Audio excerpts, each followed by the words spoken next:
Alhamdulillah, alhamdulillahilladzi nahmaduhu wa nasta'inuhu wa nastaghfiruh wa na'udzu billahi min shururi anfusina wa min sayyiati a'malina. Man yahdihillahu fala mudilla lahu wa man yudlil fala hadiya lahu. Asyhadu an la ilaha illallah wahdahu la syarika lahu wa asyhadu anna sayyidana Muhammadan 'abduhu wa rasuluh. Allahumma salli wa sallim ala sayyidina Muhammadin wa ala alihi wa sahbihi wa man tabi'ahum ila yaumiddin. Amma ba'd. Fa ya ibadallah, ittaqullaha haqqa tuqatih wa la tamutunna illa wa antum muslimun. A'udzu billahi minasy syaithanir rajim. Bismillahirrahmanirrahim. Tabarakalladzi biyadihil mulk wa huwa 'ala kulli syai'in qadir. Maha suci Allah yang menguasai segala kerajaan, dan Dia maha kuasa atas segala sesuatu. Alladzi khalaqal mauta wal hayata liyabluwakum ayyukum ahsanu amala wa huwal azizul ghafur. Yang menciptakan kematian dan kehidupan untuk menguji kamu, siapa di antara kamu yang lebih baik amalnya, dan Dia maha perkasa, maha pengampun. Hadirin sidang Jumat yang mulia, tidak ada seorang pun di dunia ini yang tidak diberi cobaan dalam hidupnya oleh Allah Subhanahu wa Ta'ala. Tidak terkecuali kekasih-kekasih Allah sekalipun. Sebagai contoh adalah Nabi Ayyub alaihi salam. Nabi Ayyub diutus oleh Allah Subhanahu wa Ta'ala di daerah Hauran, Jordan, Syria, kurang lebih tahun 1420 sampai 1540 sebelum Masehi. Namun di tengah mengemban risalah, Nabi Ayyub didera musibah berupa penyakit selama kurang lebih 18 tahun. Tak hanya itu, seluruh kekayaan juga hilang dan anak-anaknya wafat, serta dijauhi oleh semua orang karena penyakitnya takut menularkan kepada orang lain kecuali istrinya sendiri. Meski demikian, Nabi Ayyub alaihi salam menghadapinya dengan penuh kesabaran dan ketakwaan. Kisah ini bisa para hadirin baca dalam surah Shad. Wadhkur 'abdana Ayyuba idh nada rabbahu anni massaniyash syaitanu binsubin wa 'adab. Urqud bi rijlika hadha mughtasalun baridun wa syarab. Shad ayat 42-43. Dan ingatlah akan hamba kami Ayyub ketika ia menyeru Allah, sesungguhnya aku diganggu oleh syaitan dengan kepayahan dan siksaan. Allah berfirman, hantamkanlah kakimu, inilah air yang sejuk untuk mandi dan untuk minum. Hadirin, Mufassir Ibnu Katsir dalam kitabnya menerangkan, Allah Subhanahu wa Ta'ala menceritakan perihal hamba dan Rasulnya Ayyub alaihi salam dan cobaan yang ditimpa oleh Allah terhadap dirinya, berupa penyakit yang mengenai seluruh tubuh dan musibah yang menimpa harta dan anak-anaknya, sehingga tiada suatu pori-pori pun dari tubuhnya yang selamat dan penyakitnya tersebut, kecuali hanya hatinya yang selamat. Dan tiada sesuatu pun yang tersisa dari harta bendanya untuk dapat dijadikan sebagai penolong dalam masa sakitnya dan musibah yang menimpa dirinya, selain hanya istrinya yang masih tetap mencintai berkat imannya kepada Allah dan Rasul-Nya. Istrinya bekerja pada orang lain sebagai pelayan, dan hasil kerjanya itu ia belanjakan untuk makan dirinya dan suaminya, Nabi Ayub alaihissalam. Istrinya bekerja demikian selama 18 tahun. Sebelum musibah menimpa sebenarnya hadirin, Nabi Ayub itu hidup dengan harta yang melimpah, banyak anak, serta memiliki banyak tanah dan bangunan yang luas. Maka semuanya itu dicabut dari tangannya oleh Allah sang pemilik semuanya, sehingga nasib melemparkannya hidup di tempat pembuangan sampah di kotanya selama 18 tahun.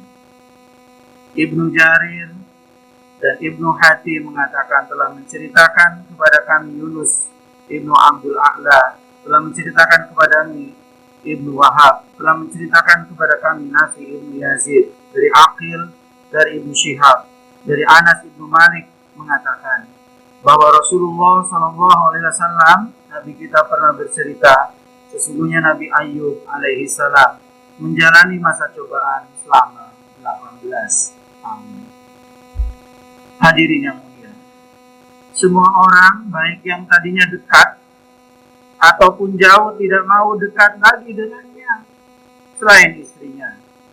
Istrinya tidak pernah meninggalkannya pagi dan petang, kecuali bila bekerja pada orang lain, tetapi segera kembali kepadanya dalam waktu yang tidak lama.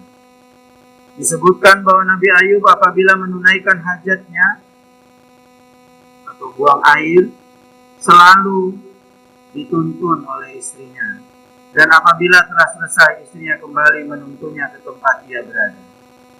Setelah cobaan itu telah lama berlangsung, maka puncaknya cobaan pun telah dilaluinya, serta sudah ditakdirkan habis waktunya sesuai dengan masa yang telah ditetapkan di sisinya. Maka Nabi Ayub berdoa, memohon kepada Allah, Tuhan semesta alam, Tuhan semua Rasul, seperti yang dikisahkan di dalam Al-Quran.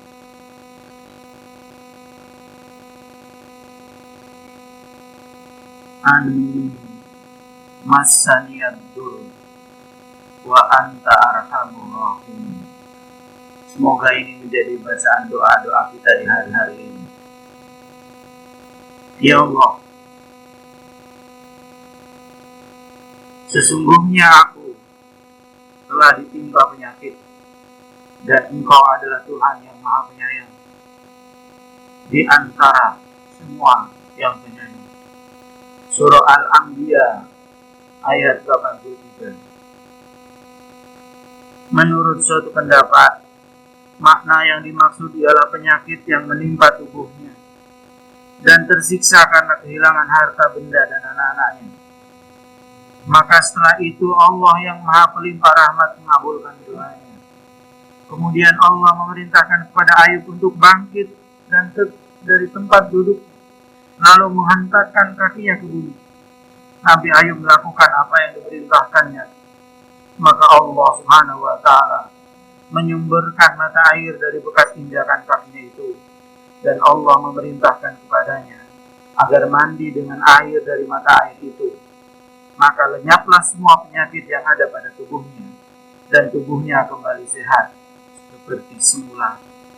Lalu Allah memerintahkan kepadanya untuk menginjakkan kakinya sekali lagi ke bumi di tempat lain. Maka Allah menyumberkan mata air yang lainnya dan memerintahkan kepada Ayub untuk minum dari air tersebut. Setelah minum air itu, maka lenyaplah semua penyakit yang ada di dalam perutnya, dan menjadikan sehatlah ia lahir dan batinnya seperti sedia kala. Surah Shad ayat 42. Urqud birizlika hada mughtasalun baridu wa syarab. Hantamkanlah kakimu, inilah air yang sejuk untuk mandi dan untuk minum. Wa wahabna lahu ahlahu wa mislahum ma'hum rahmatan minna wa dzikra liulil albab. Dan kami anugerahkan dia dengan mengumpulkan kembali keluarganya, dan kami tambahkan kepada mereka sebanyak mereka pula sebagaimana rahmat dari kami dan pelajaran bagi orang-orang yang mempunyai pikiran. Hadirin, ayat ini ditafsirkan oleh Al-Hasan dan Quda mengatakan bahwa Allah menghidupkan kembali anak-anak Nabi Ayub, mengembalikan kembali yang telah wafat dan menambahkan kepada anak-anaknya sejumlah anak itu kembali.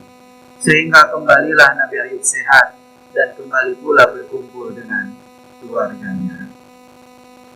Hadirin sidang Jumat yang dimuliakan Allah Subhanahu wa taala.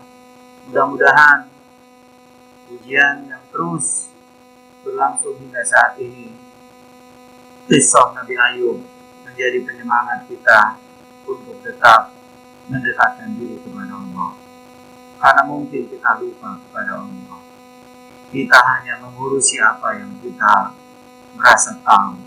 Tetapi sesungguhnya hanya Allah lah yang tahu bagaimana jalan keluar dari musibah yang kita hadapi ini. Percayakan ini kepada Allah. Besarkan hati kita untuk bergantung kepada Allah selain usaha-usaha kita. Mulai dari sekarang, yakinlah kepada Allah, jujurlah kepada Allah, dan bergantunglah kepada Allah. Insya Allah, Allah akan memberikan jalan keluar kepada kita semua. Selama ketidakseimbangan spiritual masih ada pada diri kita, maka akan berakibat kepada ketidakseimbangan hidup dalam kehidupan kita. Barakallahu li wa lakum fil Qur'anil azim wa nafa'ani wa iyyakum bima fihi minal ayati wa dzikril hakim. Taqabbal minni wa minkum tilawatahu innahu huwal ghafurur rahim.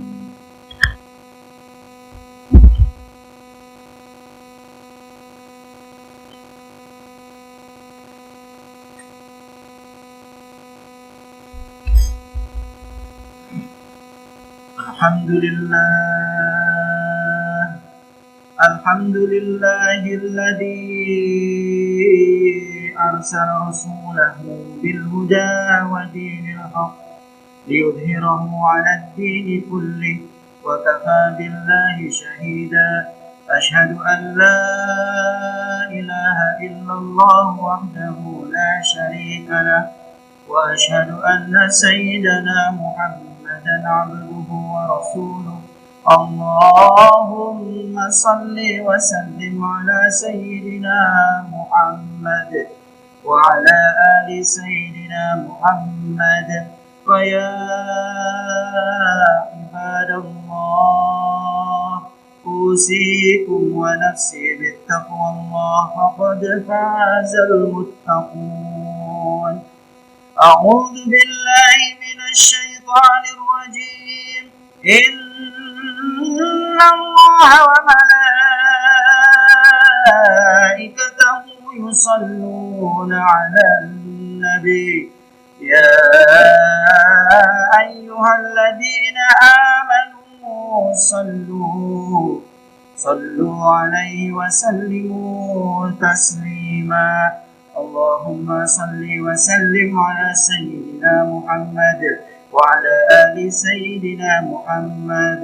Amin ya Allah ya mujib as-sa'ilin. Allahumma ighfir lil muslimina wal muslimat wal mu'minina wal mu'minat al ahya'i minhum wal amwat innaka sami'un qaribun mujibud da'wat wa ya qadiyal hajat. نعوذ بالله السميع العليم من الشيطان الرجيم. نعوذ بكلمات الله التامات من شر ما خلق. بسم الله الذي لا يضر مع اسمه شيء في الأرض ولا في السماء وهو السميع العليم. وإذا مرضت فهو يشفين والذي يميتني ثم يحيين. بسم الله الخالق الأكبر لا قدرة للمخلوق وعنت الوجوه للحي القيوم وقد خاب من حمل ظلما. حسبي الله ونعم الوكيل. نعم المولى ونعم النصير. ولا حول ولا قوة إلا بالله العلي العظيم.